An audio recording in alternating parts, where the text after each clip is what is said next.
यह कहानी 1980 के दशक की एक बेखौफ दबंग महिला टमटम की है, जिसे बड़े सपने देखने का शौक था।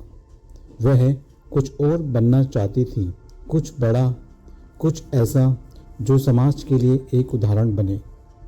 टमटम के सपने उसे हमेशा एक नई दिशा में ले जाते थे, लेकिन वह नहीं जानती थी कि उसकी यह यात्रा उसे अंधी गलियों और खतरनाक रास्तों में ले जाएगी, जहां से वापस लौटने का कोई रास्ता नहीं होगा। टमटम का जन्म एक छोटे से गांव में हुआ था, जहां महिलाएं अपने सपनों को दबाकर सिर्फ घर की चार दीवारी तक सीमित रहती थी। वह बचपन से ही चकाचौंध दुनिया को बहुत पसंद करती थी। वह अक्सर सोचती थी कि वह भी एक दिन कुछ बड़ा करेगी। एक दिन उसके पड़ोस में एक लड़का आया, जिसका नाम राजू था, और वह तेज तर्रार तथा चालाक था। राजू के बारे में यह कहा जाता था कि वह एक अपराधी गिरोह का हिस्सा था, लेकिन वह किसी से नहीं डरता था। टमटम ने राजू को पहली बार देखा तो उसकी आंखों में एक अजीब सा आकर्षण महसूस हुआ। वह अक्सर उससे मिलती और बातें करती। धीरे धीरे राजू ने टमटम को अपराध की दुनिया के बारे में बताया। वह उसे दिखाता कि कैसे एक व्यक्ति अपनी कड़ी मेहनत से दुनिया में अपना नाम बना सकता है। राजू की बातें टमटम को बहुत आकर्षित करती थीं, लेकिन साथ ही वह जानती थी कि यह रास्ता बहुत खतरनाक है। एक दिन राजू ने टमटम से कहा, तुम में वह दम है जिसके नाम से लोग तुमसे डरेंगे। फिर तुम जो चाहो वह कर सकती हो।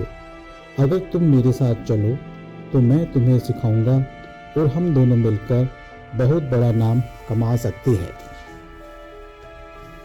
इसके बाद वह दोनों गांव छोड़कर दिल्ली आ गए, जहां दोनों ने शादी कर ली और दिल्ली की झोपड़पट्टी में साथ रहने लगे।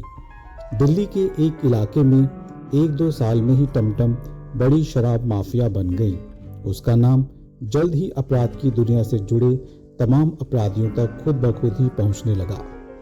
इलाके के छोटे मोटे अपराधी उसे सलाम ठोकने लगे थे। टमटम कच्ची शराब बेचने के काले कारोबार के अलावा जबरन धन वसूली, धंधा करना, धमकाना, ठगी, सट्टेबाजी और नशीले पदार्थों को बेचने के अपराधी कारोबार में पूरी तरह से डूब चुकी थी, जिस कारण उसका प्रतिदिन जेल में आना जाना लगा रहता था। वर्ष 1990 से 2000 तक आते आते टमटम इस इलाके में लेडी डॉन बन गई। वह बड़ा से बड़ा बदमाश उसकी चौखट पर माथा रगड़ने पहुंचता था। एक तरह से कहा जाए तो उसके नाम और उसकी आवाज़ से पूरे इलाके के लोग थर थर कांपने लगते थे। कुछ महीने बाद वह 4-5 बच्चों की मां बन चुकी थी और उसके बच्चों ने बदमाशों के बीच ही अपनी आंखें खोली थी। उसके बेटों ने अपनी मां की अपराधी करतूतों की बारीकियां होश संभालते ही सीख ली थी। समय के साथ उसके लड़के जवान हो गए और वे भी अपराधी गतिविधियों में अपनी मां का साथ देने लगे थे। वे लोग चोरी चकारी, लूटपाट, मारकाट, हत्या, नशाखोरी, बलात्कार इत्यादि आपराधिक गतिविधियों को अंजाम देने में लगे थे।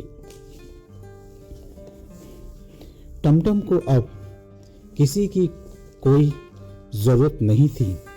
अब उसे बाहर के गुंडों की जरूरत नहीं थी, क्योंकि उसके खुद के लड़कों का अपना मजबूत गुंडा गिरोह खड़ा हो चुका था। मां गिरोह की मालकिन और लड़के नामी बदमाश बन चुके थे।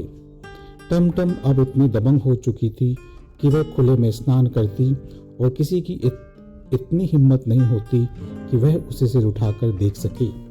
वह और उसके लड़के अपने इलाके में आने जाने वालों को परेशान करते और चलते फिरते लोगों को धमकाकर उनसे जबरन वसूली करते थे।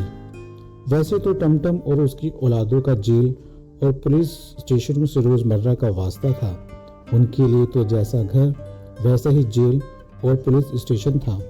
फिर भी गुंडे बदमाश उसे सलाम ठोकने आते रहते थे।